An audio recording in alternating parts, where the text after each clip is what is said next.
a good move. Good call, America. Alright, now, what do I think of the Giants bringing in Barry Bonds as a spring training instructor? If he's not going to bring his needles, then fine. But I think what the point is being missed here is that Barry Bonds, needles or not, is still a damn good hitter. Here's the thing about it. That HDH that he was taking, all that crap he was taking, that's not going to improve your vision and your coordination at all. It's just going to improve how big, bulky, and powerful you were. That's all it's going to do. It's not going to improve your hand-eye coordination. It's just going to make you a lot stronger and allow you to hit home runs. That's about it. So I say bringing him in is a good move for this team. And the nation agrees 57 to 43%. Will contract discussions be a distraction from Mike Trout in 2014? Yes, it will. Because of the fact that that team is in flux, the team is drastically they've signed Leonard Weaver. They signed Weaver to a deal. I don't know what Weaver's first name is, the pitcher for the Angels. They've got Pujols. They brought in Josh Hamilton. They brought in all these great players, and they drafted Mike Trout. They've not made the playoffs. Kind of a joke. So yes, it's going to be a topic, or else he's going to go somewhere where he can win. Would Mets GM Sandy Alderson be a good choice to succeed Bud Selig as an MLB commissioner? Mets haven't done much lately, so I'm just going to say no. And most of the nation agrees with me. Alright, how many years does Dirk Nowitzki have left as an elite player? 1 or fewer. A lot of operations, he's getting old, the Mavericks aren't as good, winding down. Texas obviously says he's got 2 left, but New Jersey guess he's got 3 left. Then again, there's only 4 votes. But the nation, 48% says 1 or fewer, and that's the most. How far will the Clips advance this season? This is an interesting team. You've got Lob City, you got Blake Griffin, you got Chris Paul.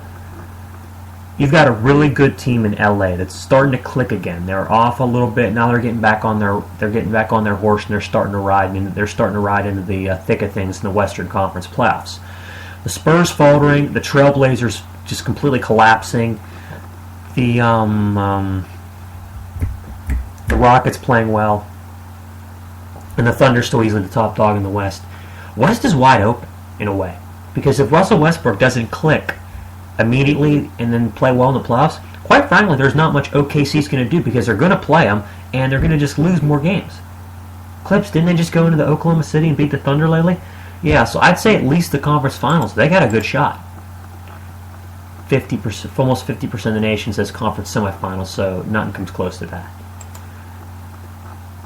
Can Men of World Peace still contribute to a winning team? No. Next question. 57% agrees. Good call. What was the Capital One Cup performance of the week? Doug McDermott of Creighton with 39 points versus Villanova, and passing Larry Bird on the Division I scoring list. Was it Marcus Smart from Oklahoma State? 10 assists in first game back from suspension. Jabari Parker, 19 points, 10 rebounds in his win versus Syracuse in their 31st straight home win for Duke. Or Langston Galloway's of St. Joseph's school record 10 3-pointers against Fordham.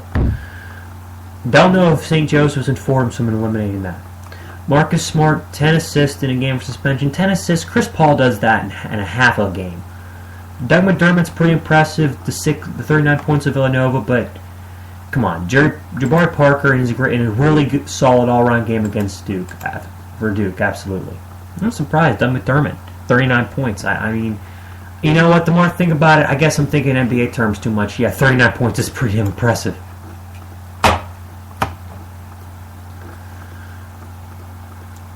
That's pretty much just about it at this point. There's really not a whole lot left for me to talk about tonight. I had a good show.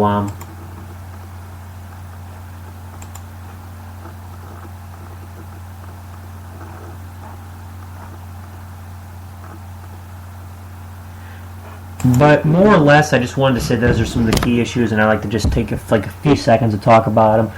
I probably couldn't go very well in depth about them, but I can do it several. I can do somewhat good.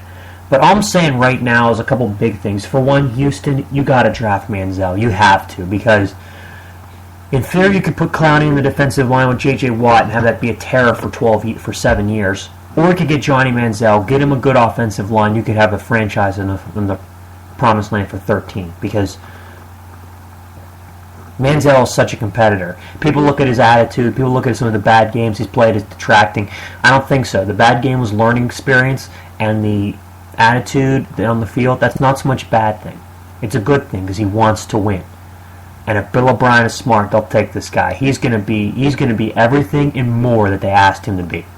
That thing about him being under 6 feet tall, being a quarterback under 6 feet, that's not a legitimate gripe for me. If the guy can't throw well, the guy can't move well, the guy's just a bad quarterback, I get that. Manziel's a good quarterback, so what if he's under the 6 foot line? Alright, that's my show for tonight. Hope you guys enjoyed it. I'll probably be back and doing more stuff soon, so stay tuned. I hope you guys enjoyed this for tonight. James Krasneric, signing off for Real Steel Sports. See you later.